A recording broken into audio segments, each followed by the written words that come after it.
Good morning, friends. Today we had a cancellation and we're getting to hang out here at the Oakley Cabin. This cabin is located in Montgomery County, Maryland. And today we're gonna do a little bit of investigating. So I've driven by this cabin a million times, but I've never actually sat down to look at it. And I think it's a pretty neat cabin. And apparently this was used back when they had a plantation over here. Supposedly gonna house between 17 and 37 people at any given point in time. So originally the Oakley Cabin was part of the Oakley Plantation. The Oakley Plantation was actually built in what was once known as Mechanicsville, which now in Maryland we refer to as Olney. So this is gonna be the structure.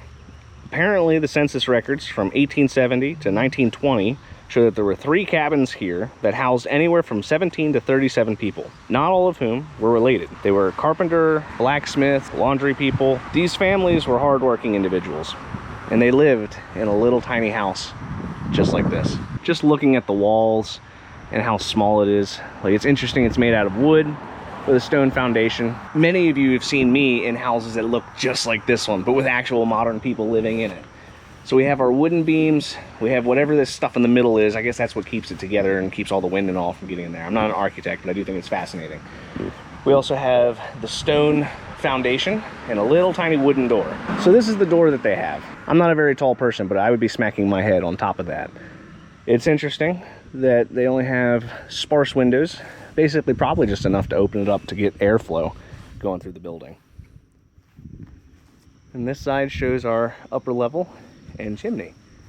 I think history like this is really cool.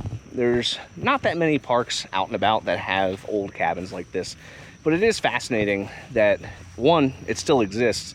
2, they actually were able to get it to be in decent shape, so that way people like me or you or whoever's going through the area can actually drive through and see these things.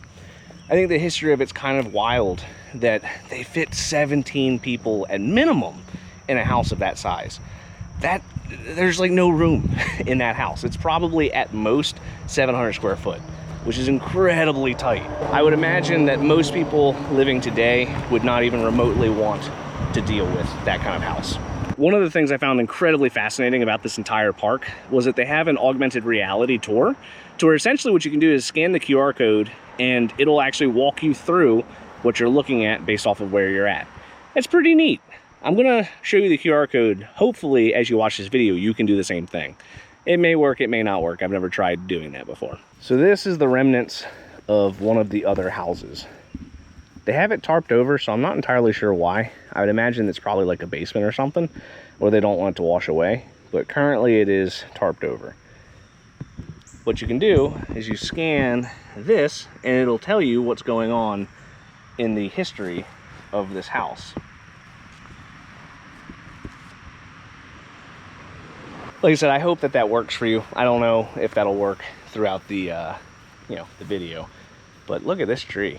Look how massive this is. This is a massive split in that tree. It's a wonder this thing hasn't fallen over, and it's been around forever. The park's not terribly large. It's about 2 buildings, essentially. Well, technically one. One building's together, the other building's falling apart. But it's not a huge thing, but it's a nice little stop in the middle of the backwoods of Montgomery County, Maryland. I thought it was a neat little spot. I've never really stopped at before. This was just a quick little video. I'm not a professional tour guide by any means. We do well in septic stuff here, but I thought it was pretty cool, and I wanted to share it with you so that way you can see some of the beauty of these small little stops in the backwoods of Maryland. There are a variety of other places in Maryland that you can do stuff like this with. So, if you're driving around, just take a peek, stop every once in a while, smell the roses. This area is pretty fascinating. It's not much. Like I said, it's about 5 minutes worth of being here, but it was some pretty cool history. It blows my mind. I did not know that 17 to 37 people lived in that tiny little shack. Anywho, if you found this useful and interesting, you know what to do. Till next time, guys.